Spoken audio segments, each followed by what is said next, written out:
Hello my dear student, देखिए आज solve करेंगे क्लास 10 एक्सरसाइज 3.5 पार्ट 3। ठीक है, इससे पहले हमने पार्ट 2 तक बना दिया है। तो पार्ट 2 में जो हमने क्वेश्चन सॉल्व किए हैं वो यहाँ तक सॉल्व कर दिए हैं। ठीक है, क्वेश्चन नंबर फर्स्ट को पूरा क्लियर कर दिया है।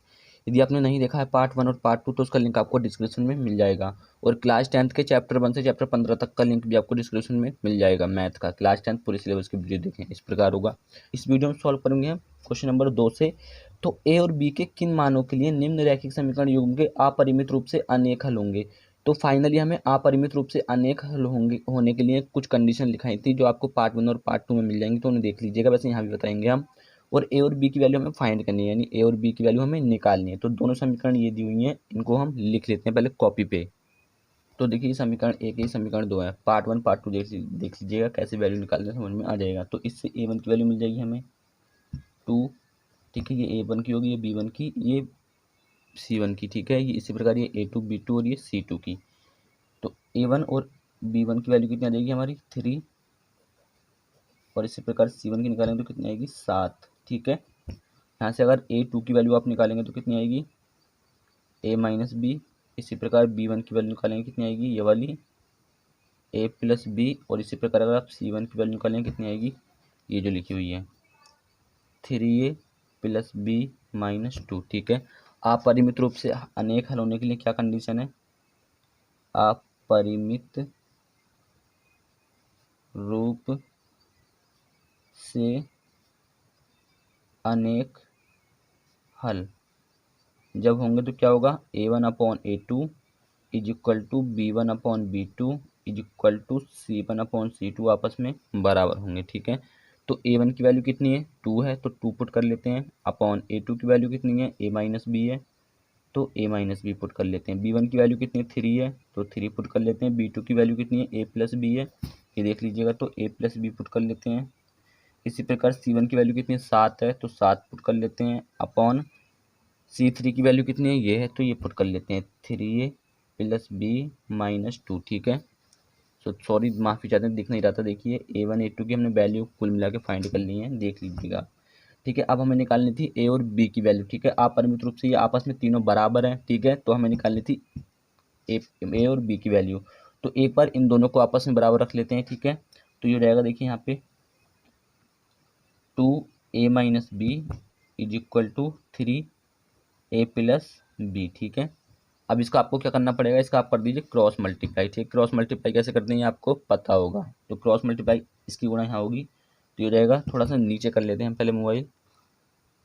ठीक है, सॉल्व करने के लिए। ठीक है, तो देखिए थोड़ा सा हमने मोबाइल को नीचे कर लिया है। ठीक है, तो इसका हम यहाँ गुणा करेंगे और इसका यहाँ गुणा करेंगे। तो ये जब यहाँ गुणा होगा तो कितना होगा 2A plus B is equal to ये 3 ऐसी रहेगा, और ये इसके साथ होगा A माइनस बी। इसके अंदर मल्टीप्लाई कर दीजिए, हो जाएगा 2A। इसके अंदर मल्टीप्लाई कर देंगे हो जाएगा 2B इज इक्वल टू ये हो जाएगा 3A और माइनस 3B। सबको इधर ले आइए, तो ये हो जाएगा 2A प्लस 2B। इसको इधर आएगा तो माइनस का 3A और ये प्लस का 3B इज इक्वल टू 0। ठीक है, ये 2A है और ये 3A है, तो ये बचेगा माइनस का 1 है खाली।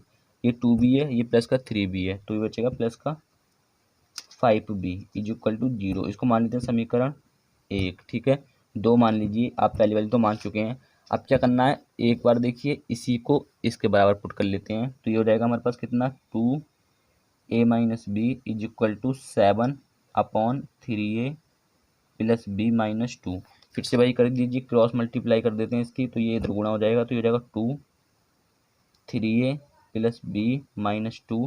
फिर इज इक्वल टू 7 ऐसी रहेगा, ये इधर चला जाएगा A माइनस बी गुणा में। इसको सॉल्व कर देते हैं, 2 तिया 6, 6A, फिर इसकी गुणा इससे होगी प्लस 2B, फिर इसकी गुणा इससे होगी माइनस का 4। यहाँ हो जाएगा 7A प्लस माइनस का 7B। अब इसको इधर ले आइए, तो ये हो जाएगा 6A प्लस का 2B माइनस का 4। ये इधर आएगा तो माइनस का 7A हो जाएगा, इसको इधर लेके आएंगे तो प्लस का 7B हो जाएगा। अब देखिए 6A ये है और एक माइनस का 7 ये है, तो एक बचेगा माइनस का A खाली। ठीक है, प्लस का 2B है, प्लस का 7B है, तो बचेगा प्लस का 5B। यहाँ इज इक्वल टू 0 बचेगा क्योंकि इधर आ गया था, और ये माइनस का 4 है यहाँ पे, तो माइनस का 4 इज इक्वल टू कितना हो जाएगा 0 हो जाएगा। अब हमें नॉर्मली क्या करना होगा, दोनों समीकरणों को हल कर देते हैं। ठीक है, तो आप विलोपन विधि से कर सकते हैं, यदि आपको विलोपन विधि आती है तो ठीक है, आपको आना भी चाहिए। तो देखिए दोनों समीकरण ले लीजिए, ये हो जाएगा माइनस का ए प्लस का 5b, यहाँ पे आप प्लस में जीरो कर सकते हैं, इज इक्वल टू जीरो, क्योंकि जीरो जोड़ो या घटाओ फर्क वही पड़ेगा। और इसको इसके नीचे लिख लीजिए, हो जाएगा माइनस का ए प्लस का 5b is equal two plus minus का 4 इज इक्वल टू जीरो हो जाएगा ये भी। तो देखिए प्लस का 5b नहीं था, प्लस का 7b और 2b कितना था 9b, ठीक है, ठीक है, तो 9b था ये, तो यहाँ पे पुट करना पड़ेगा हमें 9b। उसके बाद हम सॉल्व कर देते हैं इसको, देखिए कैसे सॉल्व करेंगे। ये प्लस का है, माइनस का है तो ये प्लस का हो जाएगा, ये प्लस का है तो ये माइनस का हो जाएगा, और ये माइनस का है तो ये प्लस का, चिन्ह बदलते पता होगा आपको। इस माइनस ए से ये प्लस का ए कैंसिल, ये प्लस का 5b है और ये माइनस का 9b है, अब माइनस का है तो यहाँ हो जाएगा कितना माइनस का 4b, ठीक है, और ये हो जाएगा प्लस का 4 इज इक्वल टू जीरो, क्योंकि ये तो जीरो है और जीरो में 4 जोड़ेंगे 4 ही आएगा। अब इस 4 को आप भेज दीजिए, तो हो जाएगा माइनस का 4b is equal to minus का 4। उसके बाद जब आप सॉल्व करेंगे इसको तो b ऐसे रहेगा, इज इक्वल टू माइनस का 4 है और ये माइनस गुणा में इधर -4 तो इधर आएगा, तो बट्टे में -4, इस -4 से -4 कैंसिल, 4 एकम 4 1, तो b की वैल्यू कितनी आ जाएगी हमारे पास 1 आ जाएगी। अब इस b की वैल्यू को आप कहीं भी पुट कर सकते हैं, हम पुट कर देते हैं कौन सी समीकरण में, समीकरण 1 में 2 में पुट कर देते हैं, तो यहीं पे सॉल्व कर देते हैं, थोड़ा सा ही तो होगा है ना, नए पेज में लिखेंगे तो बार बार पेज पर लिखना होगा। तो आप लिख दीजिएगा b का मान समीकरण 2 में रखने पर, पूरा लिख दीजिएगा, समीकरण 2 ये है, तो -a प्लस 5 इंटू बी के स्थान पर कितना आएगा 1 इज इक्वल टू जीरो। अब ये हो जाएगा -a प्लस का 5 हो जाएगा, और जब प्लस का 5 उधर जाएगा तो माइनस का 5 हो जाएगा, इस माइनस से ये माइनस कैंसिल, a की वैल्यू कितनी आ जाएगी 5। तो उम्मीद करते हैं ये वाला क्वेश्चन आपको क्लियर हो चुका होगा, ठीक है, a और b की वैल्यू आप देख लीजिए। चलिए अगले क्वेश्चन की तरफ बढ़ते हैं। तो सेकंड क्वेश्चन ये है, के किस मान के लिए निम्न रैखिक समीकरण के युग्मों का हल कोई नहीं है, कोई हल नहीं है सॉरी, तो कोई हल नहीं के लिए भी हमने समीकरण लिखा दी है, और दोनों समीकरण ये लिखी हुई हैं, इसको सॉल्व करते हैं, के का मान निकाल देते हैं, ठीक है। सो इस क्वेश्चन को पूरा डिटेल में सॉल्व करेंगे। इस वन को पहले आप इधर लेके आइए, 3x प्लस वाई माइनस 1 बराबर 0 बचेगा, इसको ऐसे रखिए, देखिए 2k माइनस 1 एक्स प्लस के माइनस 1 बाई, जब आप इसको इधर को ले आएंगे दोनों चीज़ों को तो ये हो जाएगा हमारे पास, देखिए कितना माइनस और 2k plus 1 is equal to zero, ठीक है। जब 2k प्लस 1 को इधर ले आएंगे तो ये माइनस में आ जाएगा, ब्रैकेट इसलिए हमने लगाया अभी क्योंकि अंदर के चिन्ह चेंज होंगे अभी।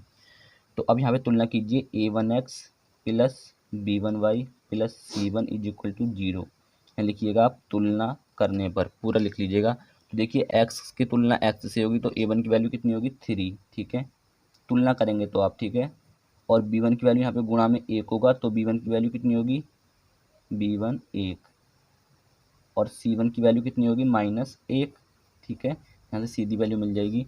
और इसी प्रकार जब आप यहाँ से निकालेंगे तो यहाँ पे तुलना करनी पड़ेगी आपको a2x, ठीक है, थोड़ा दूर लिखना पड़ेगा, प्लस b2y और plus c2 is equal to zero, ठीक है।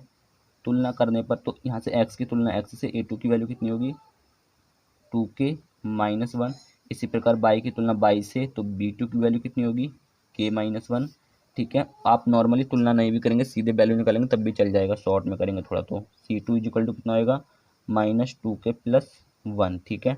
अब आपको पता होगा कि इसने क्या बोला था कि कोई हल नहीं होगा, तो कोई हल नहीं होने के लिए क्या कंडीशन होती है आपको पता होगा। देखिए इसने बोला था कि कोई हल नहीं है, ये देखिए कोई हल नहीं है, तो कोई हल नहीं होने की स्थिति क्या है, कोई हल नहीं है, तो क्या होगा a1/a2 is equal to b1/b2 is equal to not is equal to c1/c2, मतलब ये आपस में दोनों तो बराबर है लेकिन ये तीसरा बराबर नहीं है। तो हम पुट कर लेते हैं वैल्यू, a1 की वैल्यू कितनी है देखिए 3 है, तो 3 पुट कर लेते हैं, अपॉन a2 की वैल्यू कितनी है 2k माइनस 1, तो 2k माइनस 1 पुट कर लेते हैं, इज इक्वल टू b1 की वैल्यू कितनी है 1, तो 1, और b2 की वैल्यू कितनी है k माइनस 1, तो k माइनस 1 आ जाएगा, इज इक्वल टू c1 की वैल्यू कितनी है -1 अपॉन c2 की वैल्यू कितनी है -2k प्लस 1, सॉरी ये माइनस जो इस ब्रैकेट के बाहर आएगा, ठीक है, तो ये माइनस का 2k और प्लस का 1, ठीक है। तो ये वाला जो था बराबर नहीं है हमारा, ठीक है, आप सॉरी कोई हल नहीं होने के लिए, लेकिन ये दोनों हमें आपस में बराबर दिख रहे हैं तो इन दोनों को रख लेते हैं बराबर, तो ये जगह 3 2k minus 1 is equal to 1 upon k minus 1। अब इसको कैसे सॉल्व करते हैं, क्रॉस मल्टीप्लाई कर दीजिएगा, आपको एग्जाम में ये लगाना नहीं है, ठीक है। तो यहाँ ये इधर मल्टीप्लाई में चले जाएगा, तो ये हो जाएगा k-1 इज इक्वल टू 1 है, तो 1 ऐसे रहेगा और ये हो जाएगा 2k-1।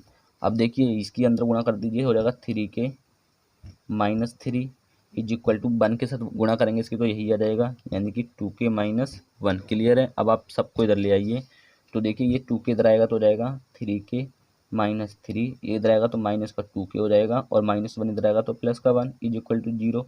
अब ये 3k प्लस का, ये माइनस का 2k है, तो यहाँ पे कितना बचेगा, माइनस का वो सॉरी प्लस का खाली 1k, ठीक है।